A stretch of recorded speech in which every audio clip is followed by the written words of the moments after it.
नमस्कार. मी छायाचित्रकार संजय जगताप आज नाशिकमध्ये वर्कशॉप आयोजित केलेला आहे असोसिएशनच्या माध्यमातून.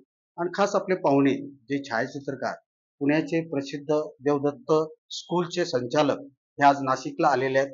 आपल्या छायाचित्रकारांना ते मार्गदर्शन करणार आहेत.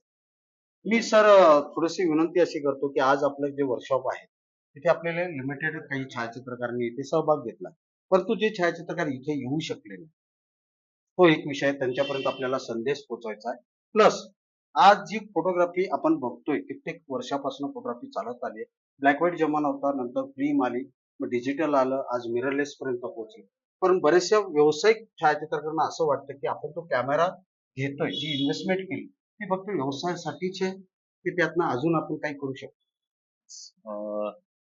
सर्वप्रथम मला नाशिक फोटोग्राफर असोसिएशन आणि सर्वपरिचित नाशिक फोटोग्राफर असोसिएशनची सगळी मला प्रचंड सिनियर असलेली अनुभवानं कामानं अशी जी टीम या ठिकाणी आपण बघतोय त्याच्यामध्ये संजय जगताप सर आहेत आणि सगळ्यांची नावं मी घेत नाहीत, पण माझ्यापेक्षा खूप वरिष्ठ लेवलला काम करणारी सिनियर माणसं इथे आहेत.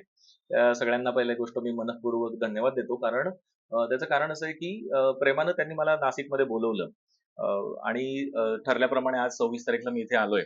तर फोटोग्राफर तुम्ही सगळे आहात, तुम्ही खूप बेटर लेवलला काम करताय, डेफिनेटली चांगलंच तुमचं काम आहे आणि चांगलं काम करत असणार. कोणी 10 वर्ष करतंय, कोणी 5 वर्ष करतंय, कोणी 15 वर्ष करतंय. पण एक आर्टिस्ट आहे, बेसिकली मी पहिला आर्टिस्ट आहे, फोटोग्राफर नंतर झालो मी. तर बिईंग अन आर्टिस्ट मी एकच मेसेज देऊ शकेन, म्हणजे जे आलेत नाहीयेत आलेत किंवा एक जनरल ॲज अ फ्रेंड म्हणून तुमच्याशी मी बोलतोय.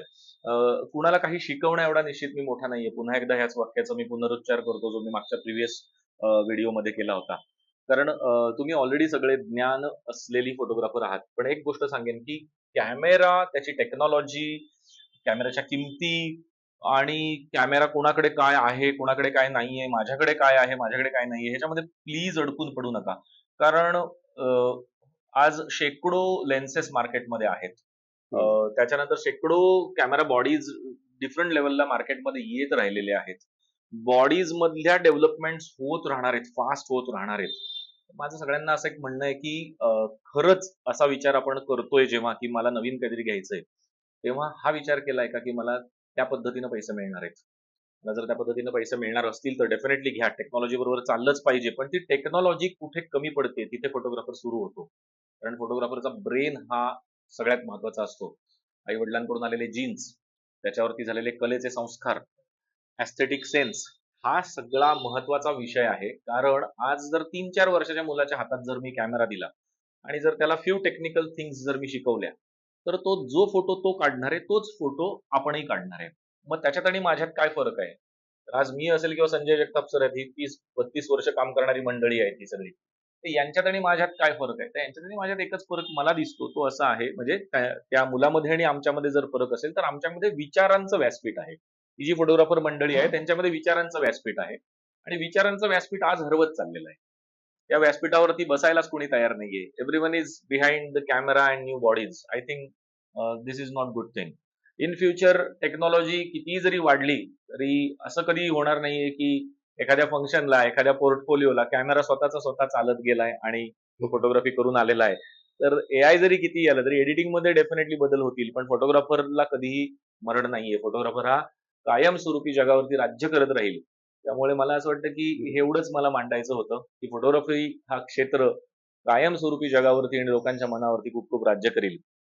सगळ्या फोटोग्राफर्सना नाशिक आणि नाशिक बेस्ड फोटोग्राफर्स जे नाशिकच्या जवळपासचे जे आज येऊ शकले नाहीत, त्या सगळ्यांना मनापासनं खूप खूप शुभेच्छा.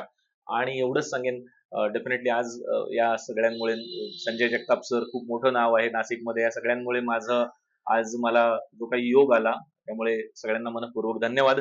आणि पुन्हा भेटूया आपण. पुण्याला पण सगळेजण नक्की या आणि आपण एन्जॉय करूया पुन्हा. ज्यांना आज येता आलं नाही त्यांनी अजिबात वाईट वाटून घेऊ नका, कारण ही काही शेवटची भेट नाहीये.